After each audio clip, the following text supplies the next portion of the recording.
Մոդելավորման շնորհիվ մենք կարող ենք կտրել բացել փակելով, փոքրացնել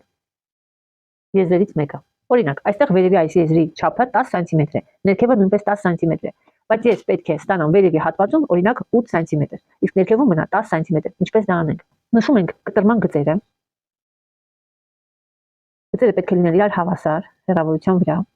Ընդհանրապես հավասար աշխատանքները ավելի գեղեցիկ է ստացվում։ Միշտ որ քանոնով չափում ենք, կարող ենք դա կատարել աչքաչափով, բայց մոտավորապես իրար հավասար չափերի։ Այն եզրը, որը մենք չենք փոփոխելու, չհասած եզրի այս ներքևի մասը թողնում ենք 1 մմ։ Իսկ վերևից կտրում ենք։ Ստացվում է կտրվածքը այնտեղ է, որտեղ որ պետք է գիծը փոքրացնենք։ Ես կտրել եմ։ Այստեղ եթե կտրվում է, մենք միշտ պետք է տեղադրենք այնպես, որ ոնց որ կտրված չլինի։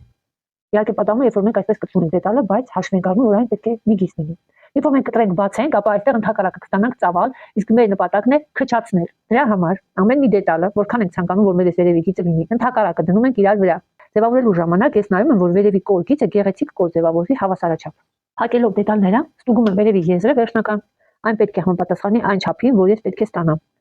8 սանտիմետր, ներքևում պետք է լինի անփոփոխ 10 սանտիմետր։ Այս նոր դետալը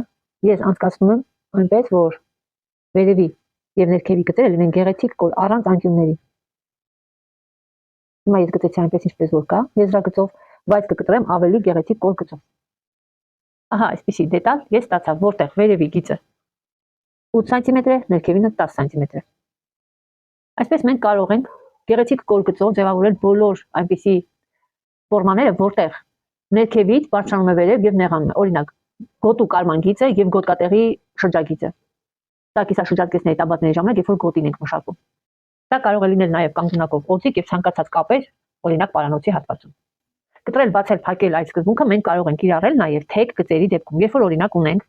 մի ուսը բաց հագուստ, այստեղ ես երկու կողմի հետ եմ աշխատում, քանի որ ասիմետրիկ է։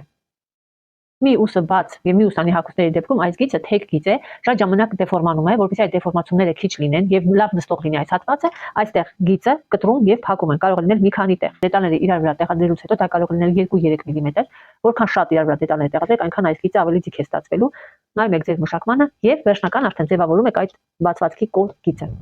Այստեղ արդեն կարող եք օգտագործել կորականոն եւ գեղեցիկ ձևավորեք գիծը։ Այս ձևավորած գիծը շատ ավելի լավ կնստի մարդու մարմնի վրա, քան եթե մենք ուղղակի առանց այս փոփոխությունները կատարելու կարենք։ Այդ ժամանակ կարելու ընթացքում պետք է մշակման կտորի վրա նստացնենք։